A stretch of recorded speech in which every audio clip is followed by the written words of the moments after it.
Pois bem, pessoal, eu sou o Victor, host deste podcast, e antes de iniciar o episódio da semana sobre tristeza, eu queria pedir para você deixar follow no seu agregador de podcast favorito para ter o feed do Ostracismo sempre atualizado. Lembrando que agora é oficial, toda quarta-feira sai episódio novo. Vamos lá para esse episódio de hoje.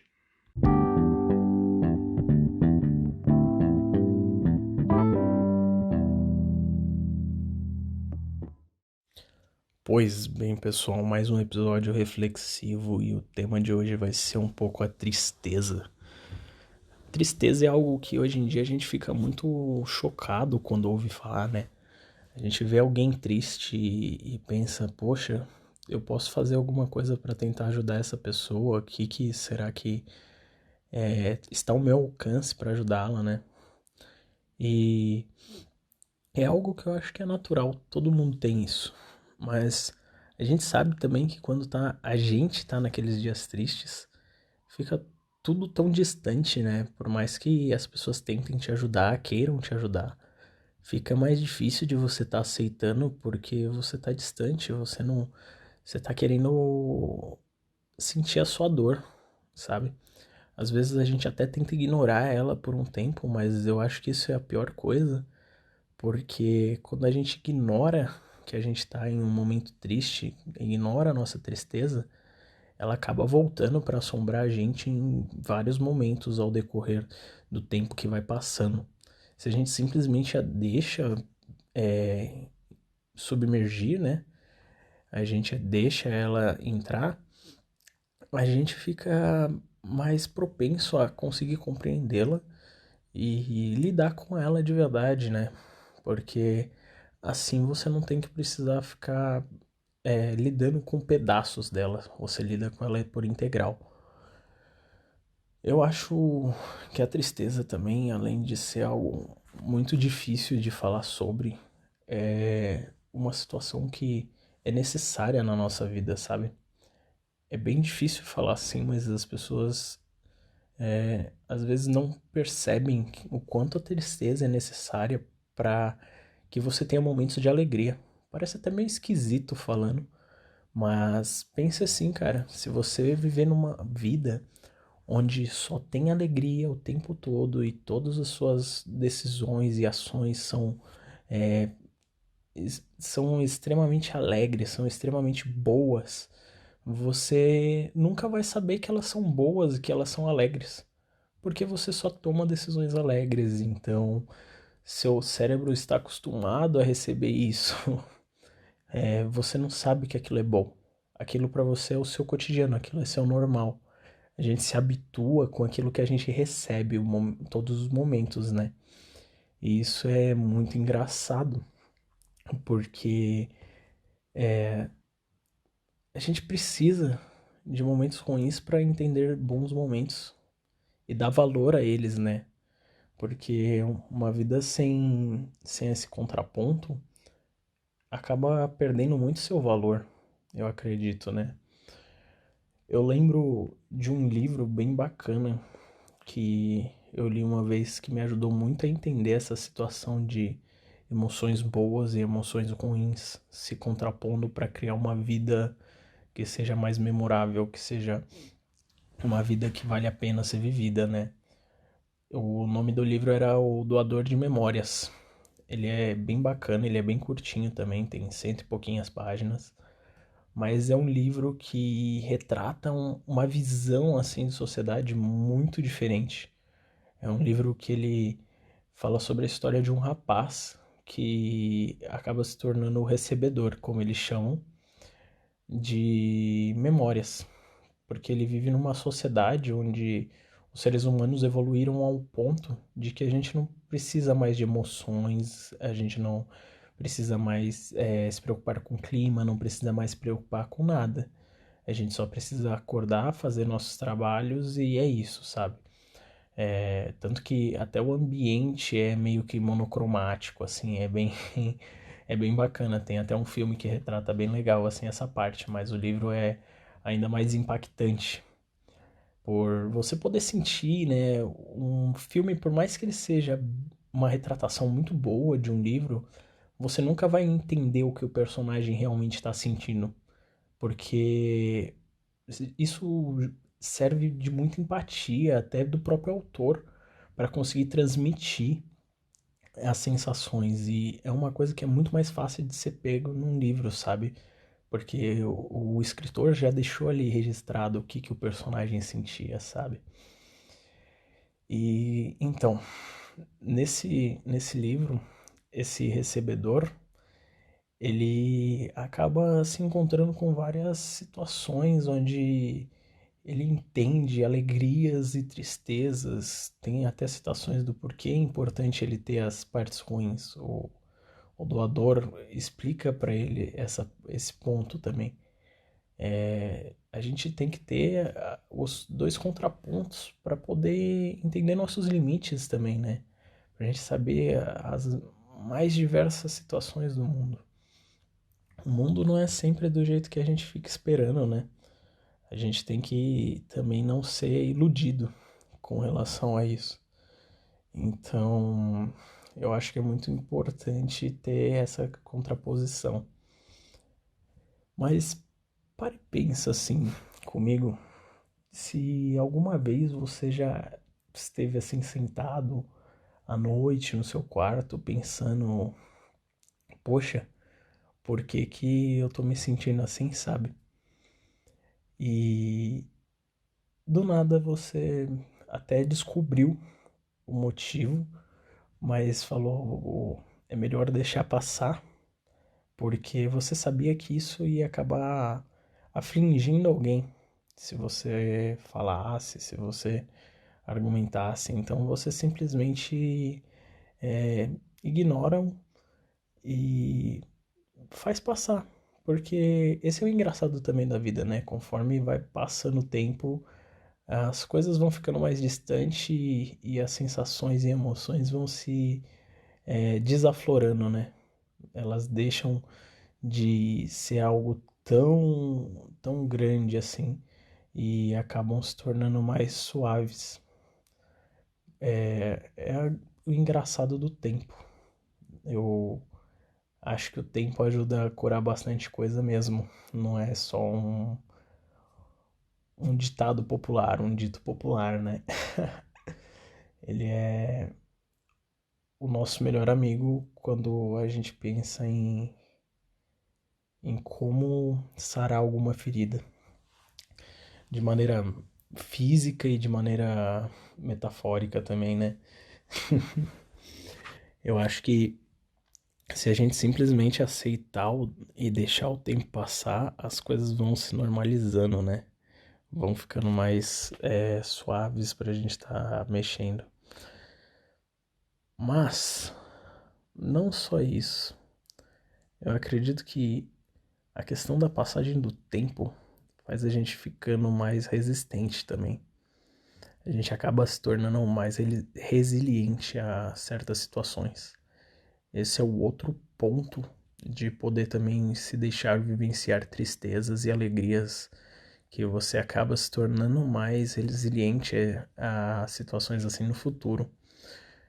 O nosso corpo tem a grande capacidade, não só o corpo, né, a mente, de após passar por algum trauma, por alguma situação, se a gente trabalhar sobre isso, a gente pode até procurar por ajuda, a gente vai perceber que nos tornamos mais fortes de algum modo, sabe? Por mais que o trauma ainda esteja lá, a gente ainda tem alguma resiliência com isso, a gente consegue estar se tornando mais, como eu poderia dizer, inquebrável, talvez, que seria a ideia da gente, por mais que fiquem derrubando e tentando quebrar, a gente continua ali inteiro. É como se a gente tentasse pegar um copo de vidro e jogar no chão, mas ele ainda quicasse 3, 4 vezes antes de quebrar por vez, sabe? Faz parte da maravilha de você também aceitar esses momentos, não sei. Pelo menos quando eu converso com alguns amigos sobre isso em dias mais tranquilos, são aqueles assuntos que sempre permeiam após a meia-noite, sabe?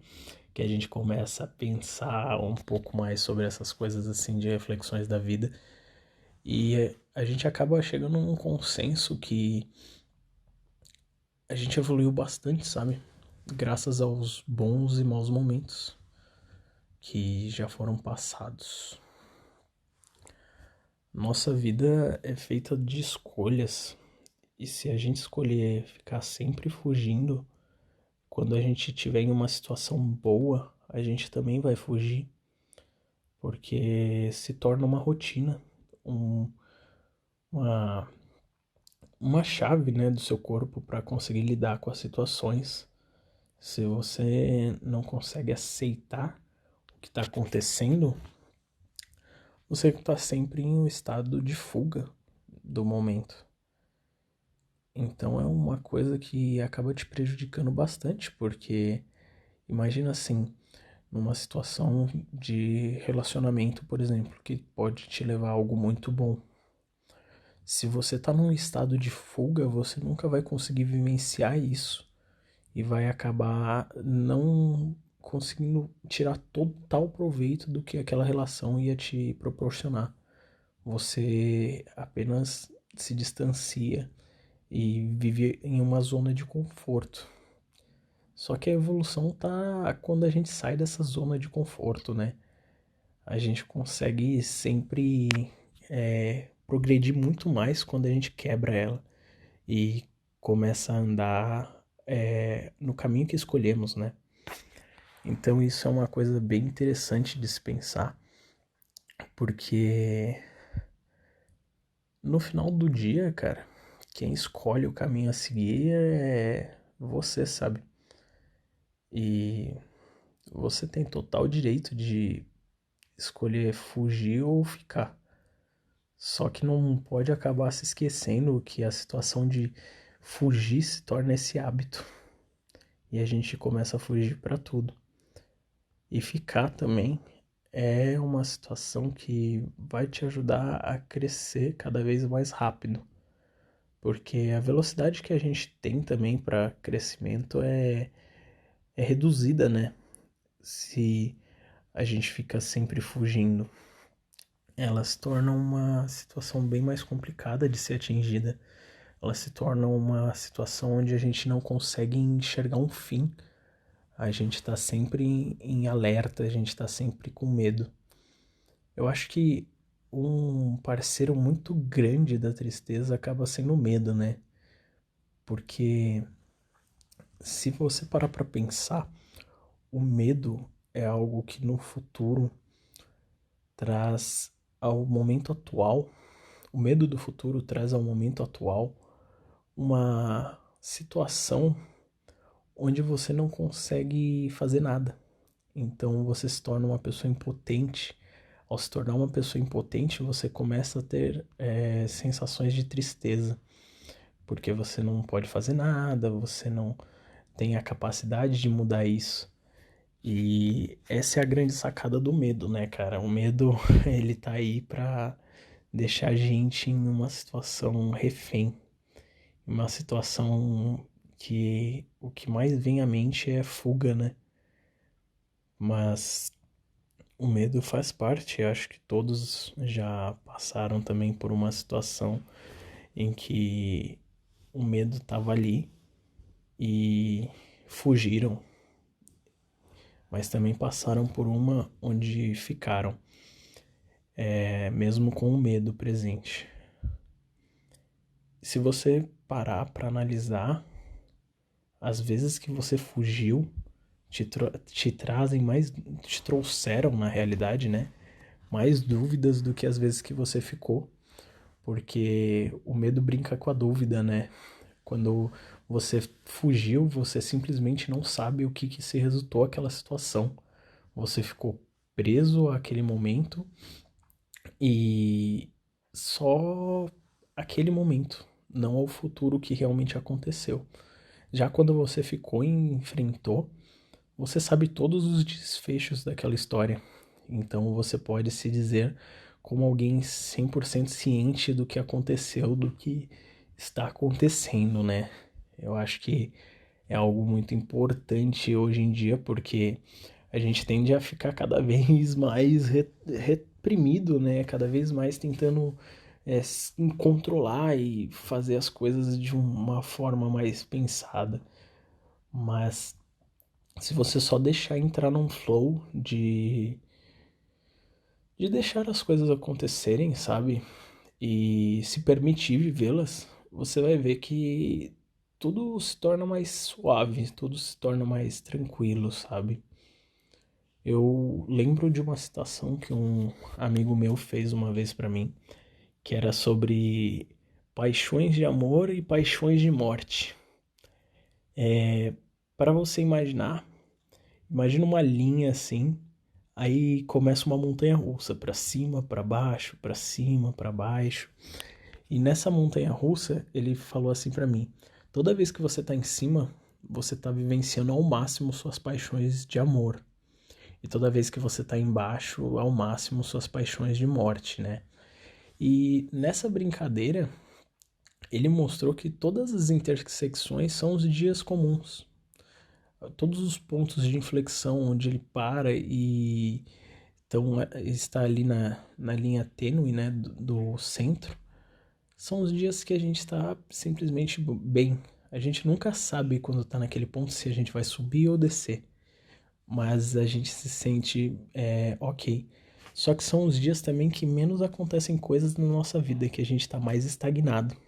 Então é muito necessário toda essa subida para dar impulso para a gente poder descer tudo isso e poder subir de novo.